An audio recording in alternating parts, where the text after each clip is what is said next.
My own backyard, the one place I was supposed to be safe. My throat was closing, each breath a thin, sharp whistle. The world was blurring at the edges, my face swelling so fast I could feel the skin pull tight. I remember gasping my address to the 911 operator, telling her my son Leo was just 5 minutes away. "My EpiPen," I croaked. "It's in the glove compartment of his car." Her voice was calm as she connected the call. Through the phone, I could hear music and laughter, the sounds of a party. Then Leo's voice, distracted, annoyed. "Mom, what is it? We're right in the middle of something." The operator explained the situation, the urgency. I heard Leo hesitate, but before he could answer, another voice cut through, sharp and clear as glass. It was his wife, Tiffany. "Leo, don't you dare leave," she snapped. "The photographer is here for the colored smoke cannons. Your mom overreacts to everything. Just tell them to send an ambulance, that's what we pay taxes for." Then, a click. They hung up. They chose blue or pink smoke over my last breath. That single, horrifying moment wasn't an accident. It was the invoice coming due after 20 years of bad investments. To understand how a mother's life could be worth less than a party favor, you have to see the ledger I'd been keeping in my head for years. To understand how we reached that breaking point, we need to go back. Not just a few hours, but years. Because that explosion was just the final crack in a foundation that had been crumbling for a long, long time. The first entry. That ledger wasn't made of paper and ink.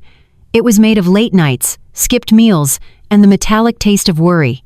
For years, I, Eleanor Vance, a bookkeeper by trade and by nature, had been keeping a silent account of my life. In my mind, it was a simple, leather-bound book with 2 columns, investment and return. And as I lay there in that sterile hospital bed, the only sounds were the steady electronic beep of the heart monitor and the rustle of my own thoughts. I finally had the quiet I needed to run the numbers. The air smelled of antiseptic and something vaguely like bleach, a clean smell that couldn't cover the sour taste of betrayal in my mouth. A nurse, a kind young woman named Chloe with a warm smile, had checked on me an hour ago. She'd told me I was lucky. A few more minutes, she'd said, and my airway would have closed completely. Lucky. I didn't feel lucky. I felt audited, stripped down to the bare numbers of my life. My sons, Leo and Mark, hadn't called. Not once. Of course, Tiffany, Leo's wife, hadn't either. The silence from their end was louder than any alarm. Most mothers in my position would have been crying.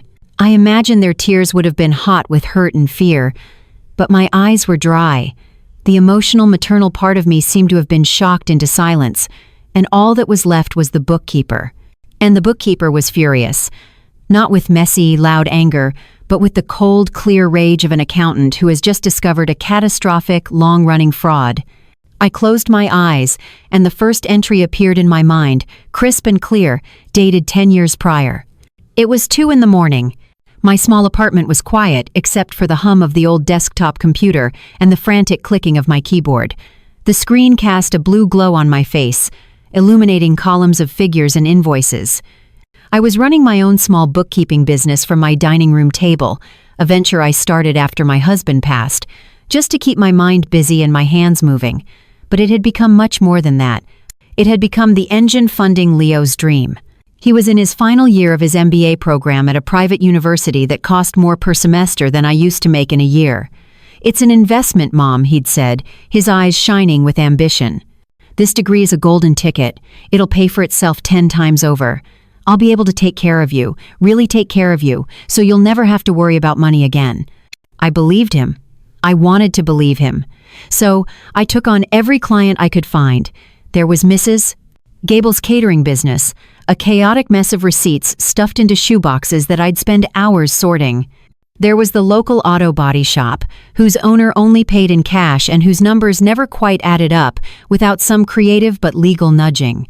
I worked until my eyes burned and my fingers ached, fueled by cheap instant coffee and the image of my son walking across that graduation stage. I remember one night staring at a tuition bill for $12,450 due in 2 weeks.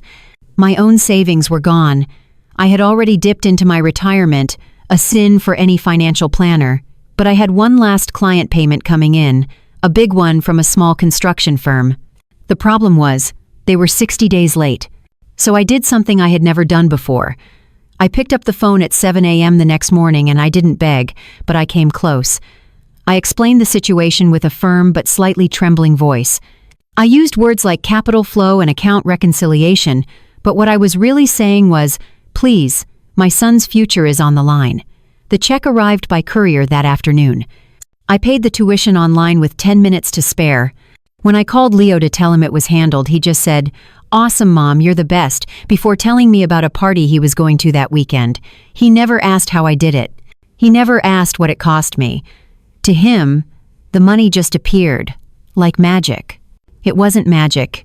It was my life force, converted into currency. Lying in that hospital bed, the memory was so vivid I could almost smell the stale coffee. That was a major deposit into the investment column. And the return? The MBA he used to get a cushy marketing job, which he then used to build a lifestyle brand with Tiffany on social media. They posted photos of their minimalist furniture, their artisanal brunches, their trips to wine country. They were selling an image of effortless success, an image that had been bought and paid for by my sleepless nights and my quiet desperation. The beeping of the monitor next to me seemed to count each item, each debit. My contribution was always tangible, quantifiable. Theirs was, what? A Mother's Day brunch where they both stared at their phones?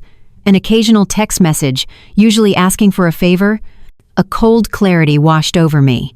I had treated my love for my children like a personal savings account, thinking every sacrifice was a deposit that would mature with interest in the form of love, respect, and care. But I was wrong. It wasn't a savings account. It was a venture capital investment in a startup with a flawed business model and corrupt management. And the gender reveal party, the smoke cannons, the photographer, that was the moment the company declared bankruptcy, leaving its primary investor with nothing. I reached up with a steady hand and smoothed the crisp, sterile corner of the hospital blanket. I folded it down with the precision of a bookkeeper closing a ledger at the end of a fiscal year. The numbers were all there. The audit was complete. And any good accountant knows what you do when an asset becomes a liability. You don't cry over it, you don't scream about it. You liquidate. You assess the damage, cut your losses, and you move on before the entire portfolio is compromised. And the first asset I had to write off, the biggest, most painful loss, was the seed capital. The memory materializes, sharp and cold. It was 5 years ago. I was sitting in a real estate office that smelled of new carpet and an ambition that wasn't mine. The walls were a sterile, gallery white, and the only piece of art was a giant, abstract metal sculpture that looked like a tangle of anxieties. Everything was glass and chrome. It was the kind of place designed to make you feel poor just by breathing the air. Across the polished mahogany table sat Leo and Tiffany. He was staring at his phone, scrolling endlessly, a nervous tic he'd developed whenever a conversation required emotional heavy lifting. Tiffany, however, was in her element. She wore a cream-colored pantsuit that probably cost more than my monthly mortgage used to be. Her blonde hair was pulled back into a severe, elegant knot, and she tapped a perfectly manicured blood-red fingernail on the table. Tap, tap, tap. A little metronome counting down the seconds until she got what she wanted. They had found it. Their forever home. It was in a new suburban development with a name like Willow Creek Estates or Oak Bend Preserve, one of those names meant to evoke a nature that had been bulldozed to build the houses. It had a 3-car garage, a kitchen with a granite island the size of a small car, and a bonus room that Tiffany was already calling her yoga sanctuary. It was also $500,000. They had been pre-approved for a loan, but there was a catch, a big one. They needed a $75,000 down payment, and they didn't have it. "It's the deal of a lifetime, Mom," Leo had said on the phone a week earlier. "The market is just going to keep going up. It's not just a house, it's our biggest investment." That word again. Investment. So, here I was. In my handbag was a cashier's check for $75,000. My hand trembled slightly as I rested it on the leather strap. This money wasn't just savings. This was the ghost of my old life. This was the profit from selling the small brick house on Elm Street where I had raised my sons. The house with the big oak tree in the front yard and the porch swing where I'd kissed their scraped knees. The kitchen that always smelled of baking bread on Saturdays. The pencil marks on the doorframe in the hallway, chronicling their growth from toddlers into young men who were now strangers sitting across a table from me. I sold all of that. I liquidated my memories so they could have their future. I told myself it was a smart transfer of assets, a mother's final duty. The realtor, a man with teeth too white to be real, slid a stack of papers towards me. "So, Eleanor," he said, his voice slick with commission, "we just need you to sign here, acknowledging the source of the gift funds for the down payment." Gift funds. A clinical, sterile term for the heart of my life. I took out the check and placed it on the table. $75,000. The number looked impossibly large. I thought of all the garage sales I'd held, the coupons I'd clipped, the 10 years I'd driven my sensible Honda until the odometer finally gave up. All of it distilled into this one piece of paper. Leo finally looked up from his phone. A flicker of something gratitude? Guilt? In his eyes before it was gone. He was about to speak, but Tiffany cut him off, placing a perfectly restraining hand on his arm. She picked up the check, glancing at it for less than a second, the way you might glance at a grocery receipt. "Oh, that's a lovely little starter gift, Eleanor," she said, her voice bright and dismissive. "It'll really help with the closing costs and all the paperwork." A starter gift, like a toaster oven or a set of dish towels. $75,000. The sum that had cost me my home, the anchor of my entire adult life, was a lovely little starter gift. I felt the air leave my lungs. I looked at my son, waiting for him to correct her, to say something, anything, to acknowledge the magnitude of what I was doing. He just shifted in his seat and wouldn't meet my eye. "Yeah, Mom," he mumbled. "Thanks. I'll make it up to you. I promise. Once my business takes off, this'll be nothing." He never made it up to me. The business never took off, and that promise dissolved into the sterile, air-conditioned silence of that room. I picked up the pen. It felt heavy, like it was weighted with lead. My signature, the one I'd practiced since I was a girl, looked frail on the official document. It felt less like giving a gift and more like signing a surrender. As we left, Tiffany was already on her phone, talking animatedly to a contractor about knocking down a wall to create a more open-concept living space. They walked ahead of me, already inhabiting their new life, while I trailed behind, feeling like a ghost. That night, alone in my small rental apartment that still smelled of someone else's life, I opened my mental ledger. In the investment column I wrote, "Down payment, Willow Creek property." Beside it, I entered the amount, $75,000. Under the return column I hesitated for a long moment. Then, with the cold precision of a bookkeeper who must above all be honest with the numbers, I simply wrote, "Pending." That pending status in my mental ledger stayed there for 5 years, gathering dust. It never matured. Instead, the withdrawals began. Not large sums at first, but a series of small, steady debits from the account of my heart. Death by 1,000 cuts, they call it. For a bookkeeper, I call it a pattern of unauthorized transfers, each one chipping away at the principal until the balance was dangerously low. The first major withdrawal happened on Thanksgiving. For 30 years, my house had been the Thanksgiving house. The smell of roasting turkey and my famous sage stuffing was the official scent of the fourth Thursday in November. Even after I moved into the small apartment, I kept the tradition alive. But that year, 3 days before the holiday, Leo called. His voice had that slick, pre-apology tone I'd come to recognize. "Hey, Mom. So, about Thursday, Tiff and I were thinking of doing something small, just the two of us this year." The excuse was paper thin, and we both knew it. I'd seen the preparations on Tiffany's Instagram story, the professionally printed place cards, the floral arrangements, the racks of rented wine glasses. "It's just," he continued, stumbling over the lie, "some of Tiffany's influencer friends are coming over. It's kind of a work thing, you know? Very casual, but you get it." I looked at the 20-pound turkey I had bought at Costco, currently taking up half my refrigerator. I thought of the bags of cranberries and sweet potatoes on my counter. "I get it," I said, my voice perfectly even. I was a bookkeeper. My job was to keep emotion out of the numbers. I was a liability to their brand. That Thanksgiving, the only thing I cooked was a frozen pizza for one. The silence in my apartment was cavernous. A new entry went into the ledger, holiday traditions, with the value crossed out and written down as a loss. Then came the birthdays. On my 65th, my phone remained silent for most of the day. Around 4 p.m., I got a text from Leo. "Happy birthday, Mom. Super swamped today. Talk soon. No call. No card." Later that evening, scrolling through my phone while a documentary about whales played in the background, I saw Leo's post. It was a 500-word tribute, complete with a professional, sun-drenched photo of their golden retriever, Winston, wearing a tiny party hat. "Happy 3rd birthday to the most loyal soul we know," the caption read. "You've taught us the meaning of unconditional love." The irony was so bitter it could have curdled milk. A dog got a public declaration of love. I got 4 abbreviated letters. The financial withdrawals became more brazen. The Costco trips were the worst. We'd go together, a performance of family bonding. I'd push the big rattling cart down the wide aisles as Tiffany pointed at things she wanted: organic kale, a case of expensive sparkling water, a giant flat-screen TV on sale. "We're just stocking up," she'd chirp. At the checkout, the bill would come to $4, sometimes $500. I'd pull out my card. A familiar ritual. "Let me get this," I'd say, because it was easier than the argument that would follow if I didn't. "Oh, Mom, you don't have to," Leo would say, while making no move for his own wallet. After I paid, they would load every last item, the steaks, the coffee, the electronics, into their giant SUV, give me a quick hug, and drive away. They'd leave me with my empty cart and my handbag, significantly lighter, under the buzzing fluorescent lights of the warehouse store. Each receipt was a new entry, a slow, steady draining of the funds I had so carefully protected.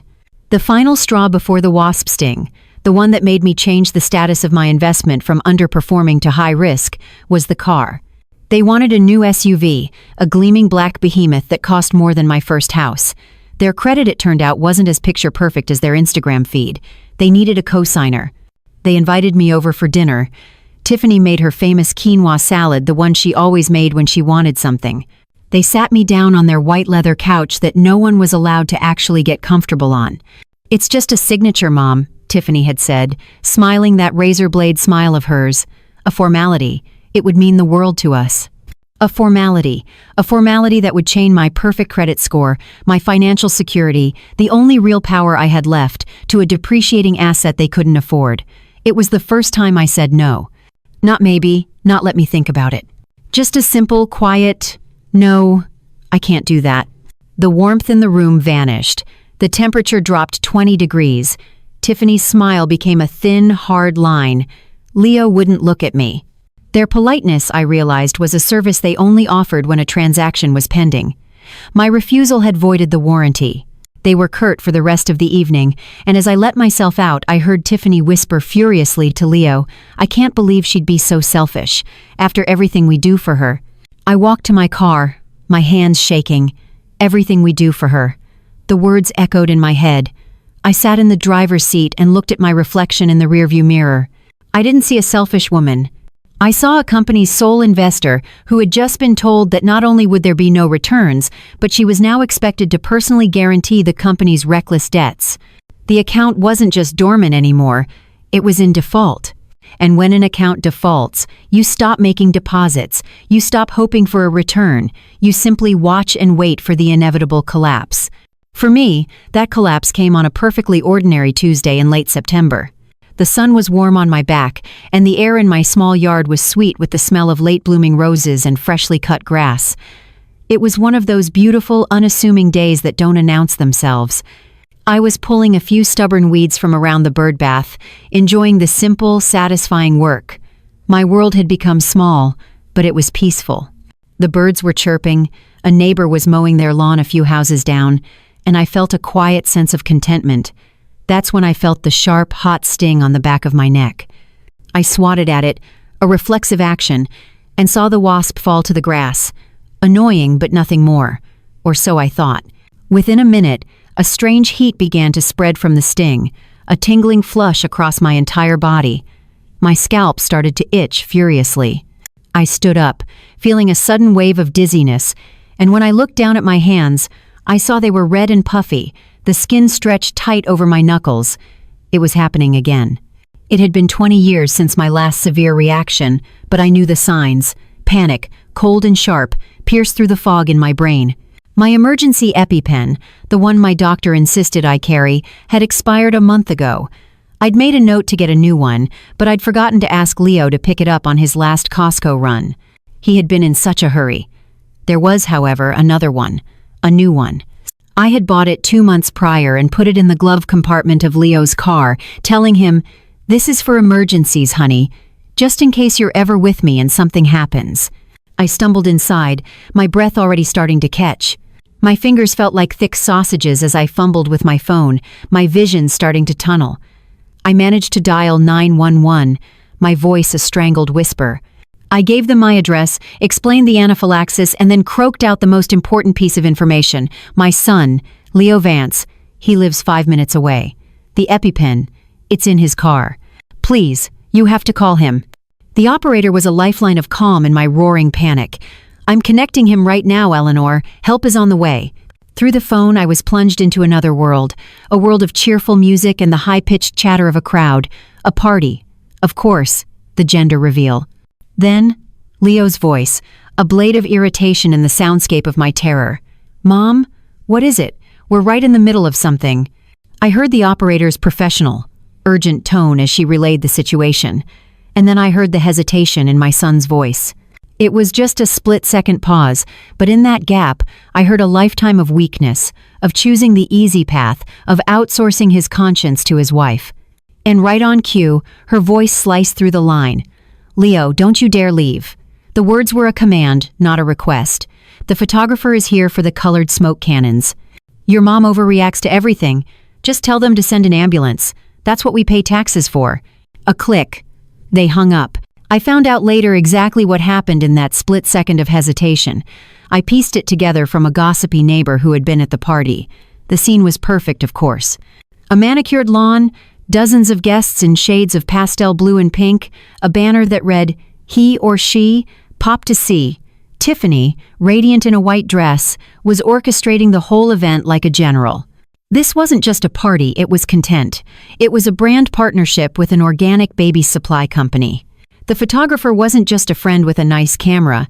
He was on the clock, paid to capture the authentic family moment for their social media channels.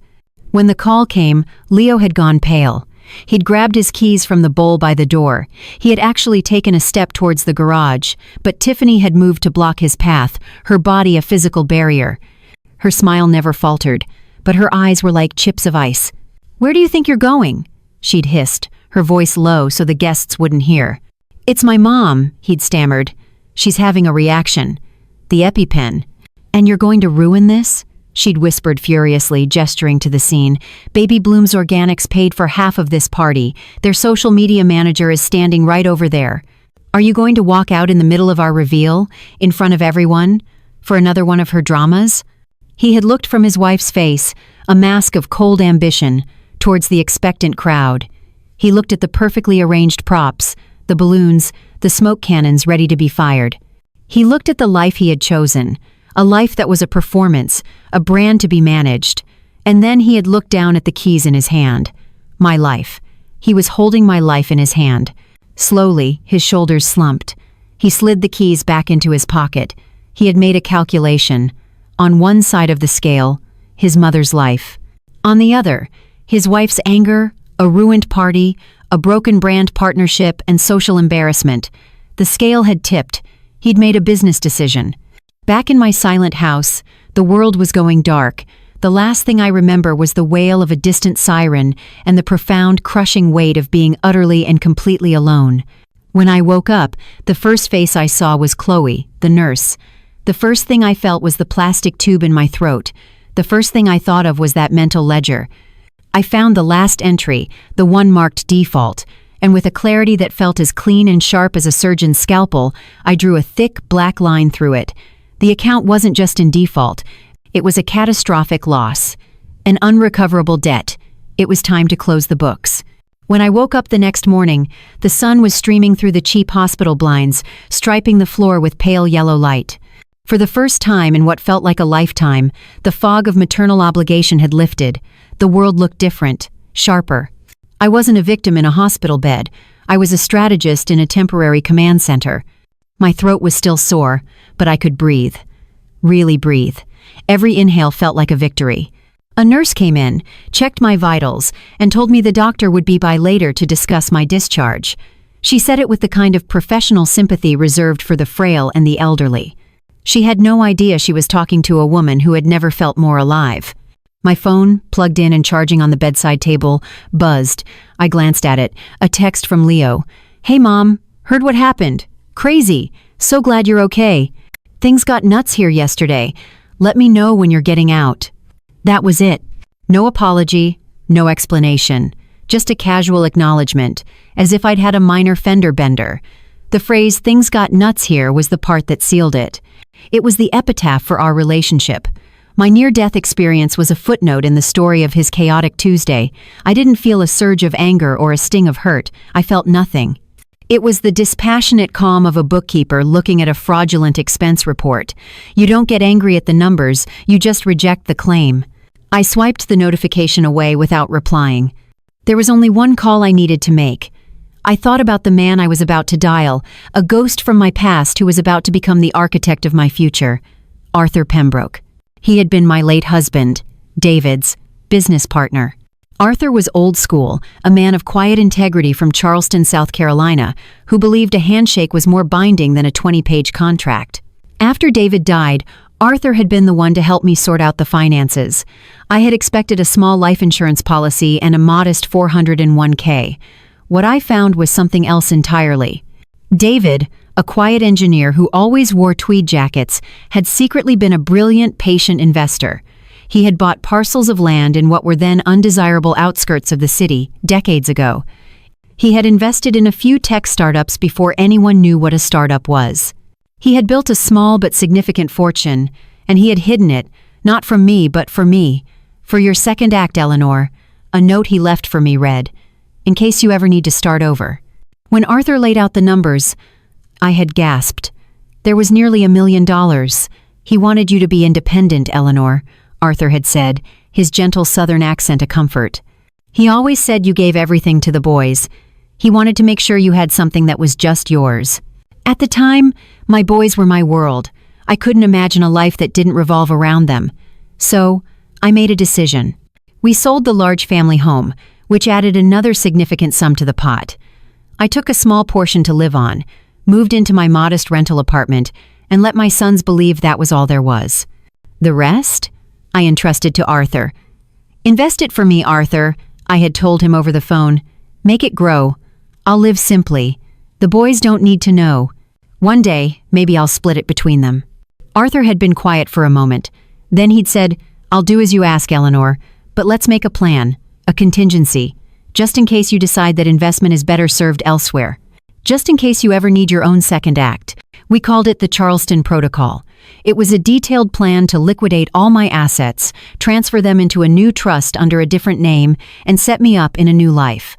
For 15 years it had been a theoretical safety net, a financial fire drill. Now, the fire was real.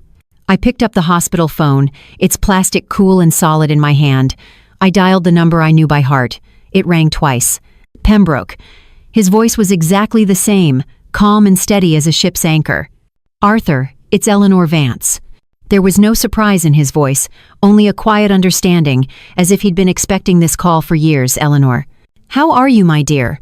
"I've been better," I said, my voice clear and even, "but I'm about to be a whole lot better."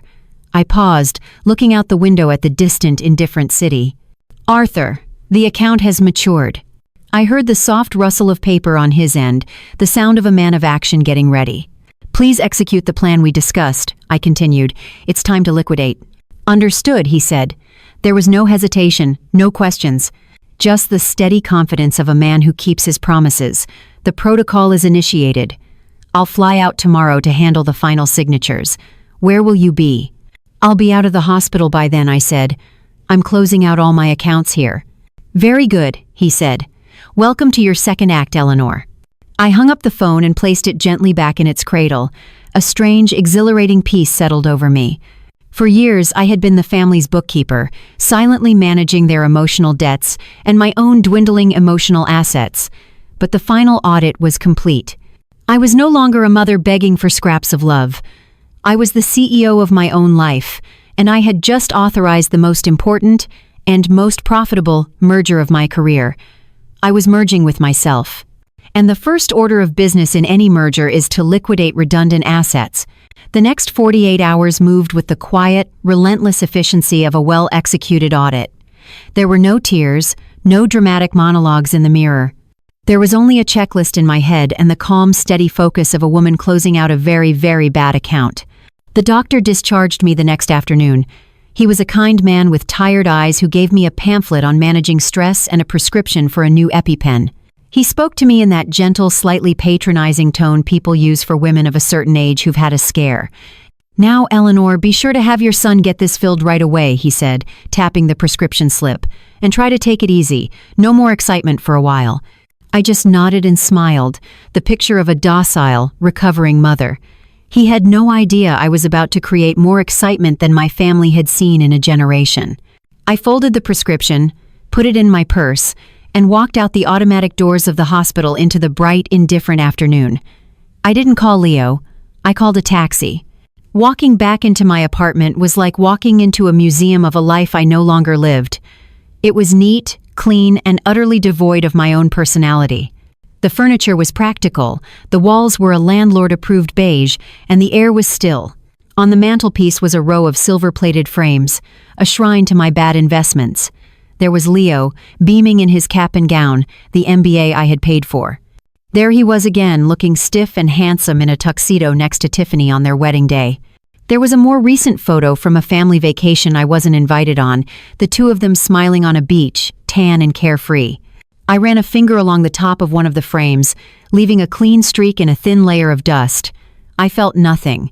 No nostalgia, no anger, not even sadness. It was like looking at the annual report of a failed company. The pictures were glossy, the projections were optimistic, but the fundamentals were rotten. I turned away and went to my bedroom. I pulled a single, black carry-on suitcase from the top of the closet. It was the kind you see 1,000 times a day at any airport, a shell of perfect anonymity. I didn't pack much. A few sensible outfits suitable for the warm Charleston weather. The small, worn, leather-bound books, my personal bookkeeping ledgers from my freelance days that held the real story of my working life. I packed my toiletries, my reading glasses, and one other thing. From a small wooden box in my dresser drawer, I took out a faded photograph. It was of me and my husband, David, taken on our honeymoon. We were young, windswept, and laughing on a pier, the whole world ahead of us. That was the woman I was going to find again. The photo went into my handbag. Everything else stayed. The furniture, the dishes, the collection of novels I'd never have time to reread. The silver-plated frames on the mantelpiece. I left them all.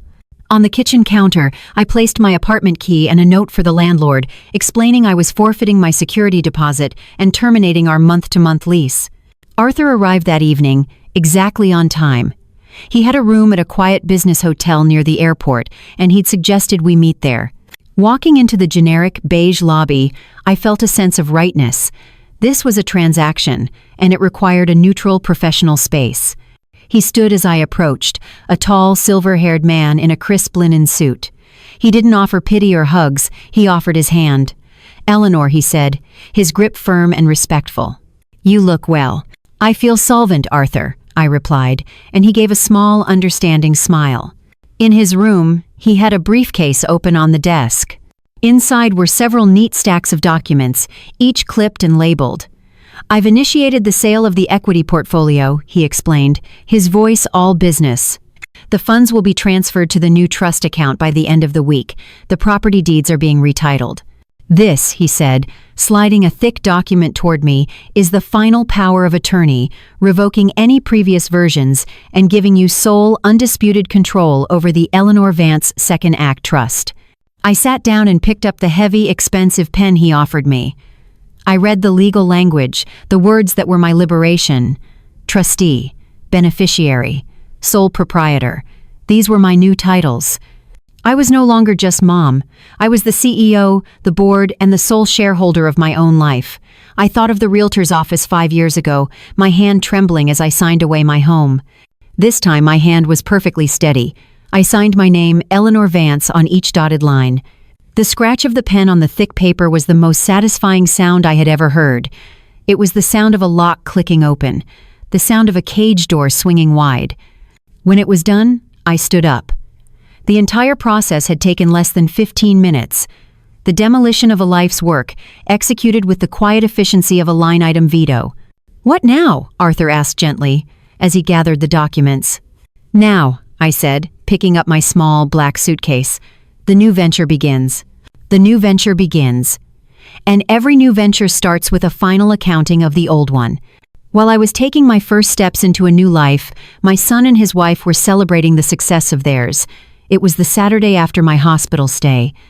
They were at the Gilded Fork, a trendy brunch spot downtown where the mimosas were bottomless and the toast was artisanal. The sun streamed through the floor-to-ceiling windows, glinting off the polished silverware and Tiffany's diamond earrings. They were, by all accounts, on top of the world. The engagement on the reveal post was insane, Tiffany said, spearing a piece of avocado toast. Baby Bloom's Organics is thrilled. They're already talking about a long-term partnership for the first year. She smiled, a triumphant, self-satisfied expression. See? I told you it was more than just a party. It was a strategic brand activation. Leo nodded, swirling the orange juice in his glass. He looked tired, a little hollowed out, but he was playing his part. You were right, Tiff. You're always right about this stuff. He seemed eager to move on. So, did you hear back from the bank about the refinance? Not yet, she said, waving her hand dismissively. But with the new partnership income, it's a slam dunk. We'll have the new SUV by the end of the month. I'm thinking the pearl white. They were mapping out a future built on a foundation I had unknowingly paid for, a future they believed was entirely of their own making. It was at that precise moment of peak self-congratulation that Leo's phone buzzed on the table. He glanced at it, a slight frown creasing his brow. "Who is it?" Tiffany asked, not looking up from her phone as she drafted a new Instagram story. "I don't know," Leo said. "The email address is just a string of letters and numbers. The subject line is weird." He read it aloud. Final statement. The Vance family account. Tiffany snorted without looking up. Probably spam. Or your mom wanting to send another one of her guilt trip articles about how we don't call enough. Just delete it. But he didn't. Something in the cold formality of the subject line held him. He tapped the screen and the email opened. The body was brutally short, formatted like a sterile business memo. 2. Leo Vance from. Account. Holder date. Saturday, October 4th. Subject. Final statement. The Vance family account. After a thorough audit, I have determined this account is no longer solvent. I have decided to close it, effective immediately. Do not attempt to contact me. Attached. The Vance ledger. Final. XLSX. Leo stared at it, his face paling. "What the hell is this?" he muttered. "What?" Tiffany said, finally looking up, annoyed at the interruption. He turned the phone so she could see. She read it, her lips moving silently. Her perfectly constructed mask of cheerful ambition faltered. "What a drama queen," she scoffed, though her voice lacked its usual conviction. "Is that all it is? Just a letter?" "There's an attachment," Leo said, his finger hovering over the icon, a spreadsheet. He tapped it. The file opened, and the screen filled with the clean, cold grid of an Excel document. It was titled, in bold, capital letters, The Vance Ledger, a record of investment and return, 1,998, present. Below were 2 columns. The first was investment divided by capital outlay, E. Vance. The second was return on investment, L. Vance. They scrolled down, their brunch forgotten. Their world shrank to the glowing screen in Leo's hand.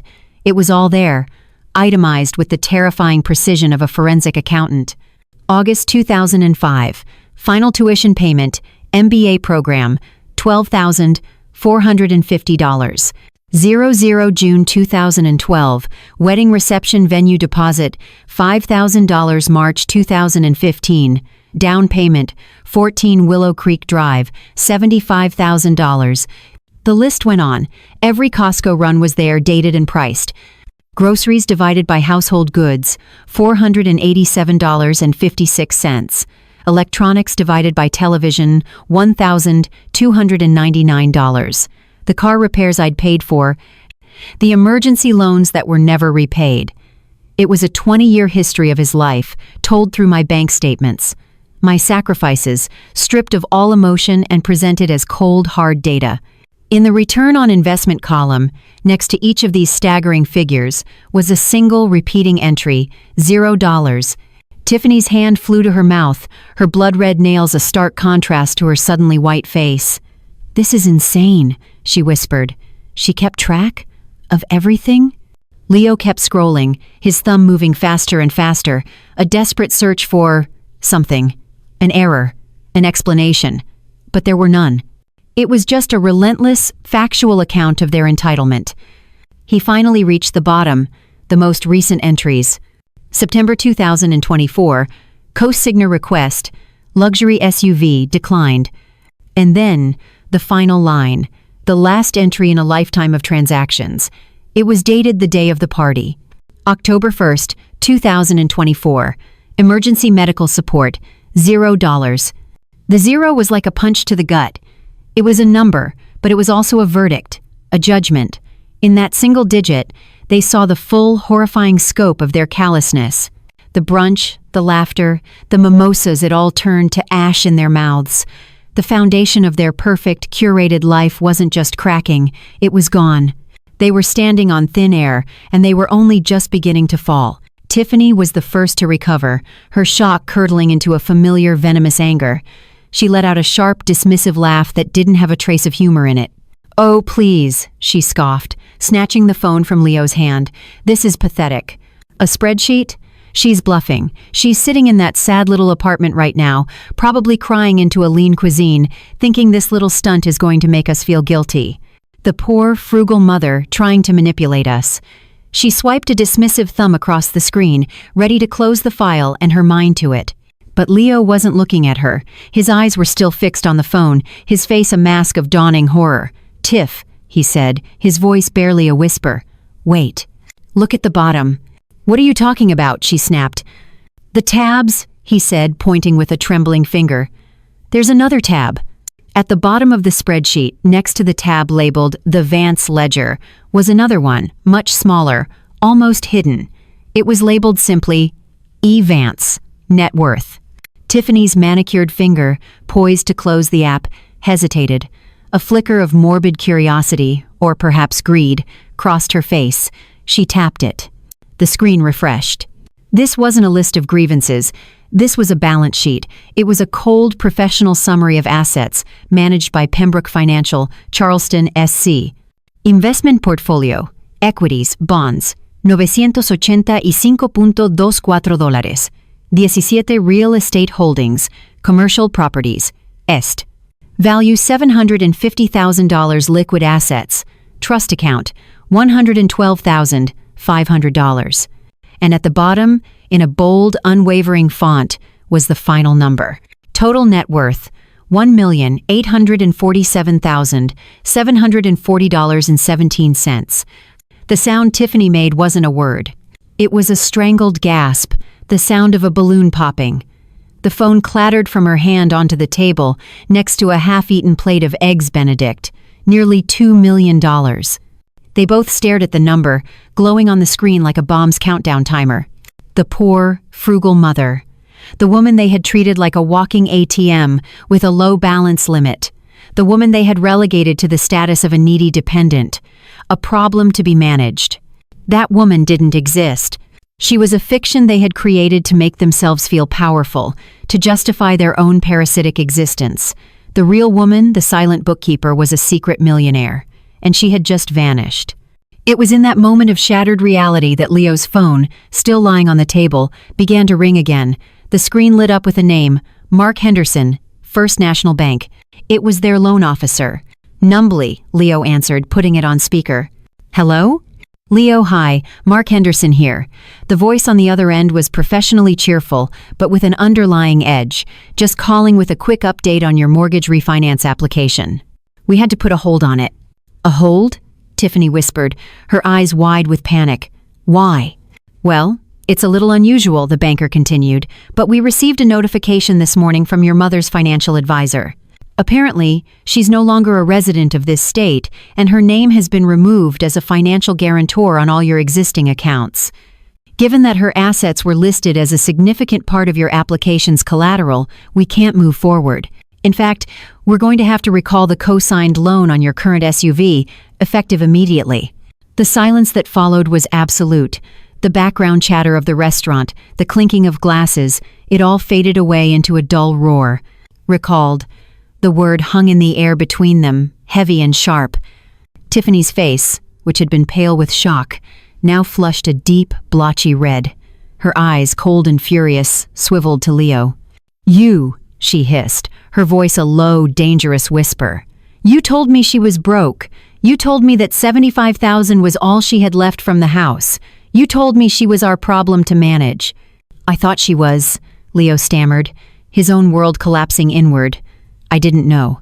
"How could I know?" "Because you're an idiot," she spat, her voice rising. Heads at nearby tables turned. "A weak, useless idiot. Your one job was to handle your mother, to keep the money flowing." "But you couldn't even do that. You let $1 million just walk out the door because you were too scared to miss a party." He didn't fight back. He couldn't. He just stared at the spreadsheet on the phone, at that final damning line item, emergency medical support, $0. He finally understood. This wasn't about losing an inheritance. He had lost that a long time ago, with every ignored phone call and every broken promise. This was about the moment he held his mother's life in his hands and decided a party was worth more. The money wasn't the punishment.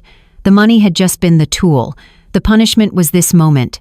The moment of knowing, with absolute certainty, that he had traded a fortune of love and security for a handful of colored smoke and the approval of a woman who was now looking at him with nothing but pure, undisguised contempt. Their brunch sat cold and forgotten. The mimosas had gone flat. The bill, when it came, would feel impossibly large. Their beautiful, curated life wasn't just in default, it was insolvent. And in the world of finance, as in life, insolvency leads to liquidation. It's an unforgiving process. I didn't know the full details at the time, of course. I was already in Charleston, breathing in the salty air and learning the rhythms of a new city. But the news, as it often does, trickled down to me through Arthur, who still had a few contacts in my old city. The fallout was exactly as a bookkeeper would have predicted, swift, brutal, and complete. The first asset to be liquidated was their marriage. Tiffany, it turned out, had not signed up for a life of financial struggle. Her love was a luxury item with a very high price tag, and Leo was no longer able to afford the payments. Once the bank recalled the SUV and the refinance application for their forever home was officially denied, she saw the writing on the wall. Their brand was toxic. Their income stream had dried up. The influencer life requires a constant performance of success, and they had spectacularly failed the audition. She was gone within a month, taking the golden retriever and a significant portion of the minimalist furniture with her. Her parting words to him, I was told, were not emotional or sad, but coldly transactional. "You are a bad investment, Leo." The house followed soon after. Without my name as a guarantor and with no way to make the exorbitant mortgage payments, they were forced into a short sale. The Willow Creek Estate sign on their lawn was replaced by a for sale sign, a public monument to their failure. Leo's lifestyle brand business, which had always been more of a hobby funded by my life savings, collapsed without the constant influx of cash it needed for props and photo shoots. A year later, the final entry in the ledger was written, though not by me. The Leo who had sat across from me at brunch, smug and successful, was gone. In his place was a man I barely would have recognized. He was 35, living in a small one-bedroom apartment above a laundromat on the other side of town. The air in his new home smelled faintly of fabric softener and regret. The minimalist white furniture was gone, replaced by cheap, functional pieces he'd bought from a discount store. He had a 9-to-5 job now, working in the logistics department of a shipping company. It was anonymous, unglamorous work. He spent his days staring at spreadsheets of bitter irony, tracking other people's assets as they moved around the country. His life was quiet. The constant buzz of notifications from his phone had been replaced by the hum of the refrigerator. The friends who had flocked to his gender reveal party, the influencers and the brand partners, had all vanished along with the free champagne. He was alone. And in that silence, for the first time in his adult life, he was forced to confront the true balance of his own accounts. One evening, after a dinner of microwaved pasta, he was scrolling aimlessly on his laptop. He wasn't looking for brand partnerships anymore. He was just trying to fill the empty hours. He clicked on a link to a popular travel and lifestyle blog, one that featured articles on America's most charming small businesses, and that's when he saw it. The headline read, "From balance sheets to bookshelves, Charleston's coziest new bookstore is a second-act success story." Beneath it was a photograph. The bookstore was called The Second Chapter, and it looked like something out of a dream. It had a warm, inviting entrance, with overflowing flower boxes and a little bell that chimed above the door. And standing in the doorway, laughing, was me. I looked different. My hair was a little grayer, but my eyes were bright. I was surrounded by a group of smiling men and women, my new friends, my new community. I looked happy. I looked free. I looked profitable. He read the article. It told the story of a retired bookkeeper from out of state who had decided to cash in her life savings to pursue a lifelong dream. It spoke of my courage, my business acumen, my passion for literature. It quoted me saying, "I spent my whole life balancing other people's books. I decided it was finally time to write my own." There was no mention of him, no mention of a family I'd left behind. In the story of my second act, he was not even a footnote. And in that moment, sitting in his lonely apartment, surrounded by the wreckage of his first act, he finally understood. He had not been punished with the loss of money. He had been punished with the loss of a mother. The spreadsheet hadn't been an act of revenge, it had been an act of truth. It was a final, honest accounting of a relationship where one person gave everything and the other took it all, assuming the reserves were infinite. He realized with a clarity that felt like a physical blow that the $1 million was nothing. The real fortune was the woman in the photograph, the woman who had loved him unconditionally. And he had let her go for the price of some colored smoke and a pat on the head from a woman who had left him the second the money was gone. He opened his email. His fingers, which once drafted clever marketing copy, now felt clumsy on the keyboard. He didn't write to the personal address I no longer used. He sent it to the general inquiries address for the second chapter. He knew I might never even see it, but he had to balance the books. The email was short, there were no excuses. There were no pleas for forgiveness. It was just a simple, honest statement of loss. Subject: your store. Mom, I saw the article online. The store looks beautiful. You deserved better. I'm sorry. Leo. That email, a short, sad accounting of a debt that could never be repaid, did eventually find its way to me. I was in my bookstore, The Second Chapter, a few weeks after the article was published. It was a Tuesday morning, the quietest day of the week, and the air smelled of old paper, brewing coffee, and the lemon polish I used on the wooden shelves. I was going through the general inquiry inbox, deleting spam and responding to customer questions about special orders, and there it was. The subject line, "Your store," was so innocuous, I almost passed it by. But I saw his name, and I clicked. Mom?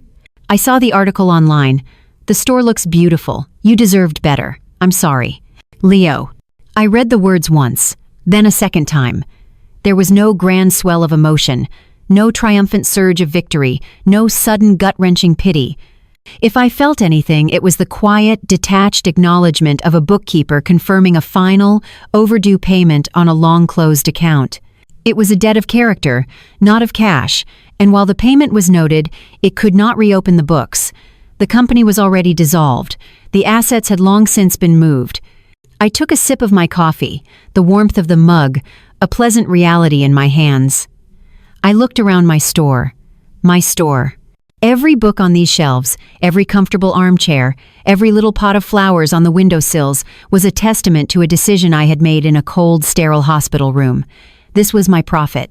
This was the return on the first and only investment I had ever made in myself. Arthur was sitting in one of the armchairs by the window, deep into a thick historical novel, a half-eaten scone on a plate beside him. A few of my regulars were browsing quietly, the soft rustle of pages the only sound. This was my new balance sheet. It wasn't measured in dollars, but in peace, in quiet mornings and easy laughter, in the simple, profound joy of being valued not for what I could provide, but for who I was. I moved my cursor over Leo's email. I didn't reply. I didn't delete it. I simply moved it to the archive folder. A transaction recorded, filed, and finished. The past was a closed ledger. It had its place, but its place was no longer on my active desk. My focus now was on the future, on the new accounts I was opening every day, accounts of friendship, of learning, of joy. My life as a mother was an investment that had failed. It's a hard thing to admit, a truth that cuts against the grain of everything we're taught, but not every investment pays off. The smartest thing a person can do, whether in business or in life, is to know when to stop pouring good money or a good heart after bad. You have to know when to cut your losses and reinvest in a venture with a better chance of success. For me, that venture was my own life, my second act. And the dividends, I can tell you, have been extraordinary. So let me ask you, if life handed you a brand new unwritten page, would you have the courage to turn to it? If this story resonated with you, let us know your thoughts in the comments below. And don't forget to like and subscribe for more stories about finding strength in the hardest of times.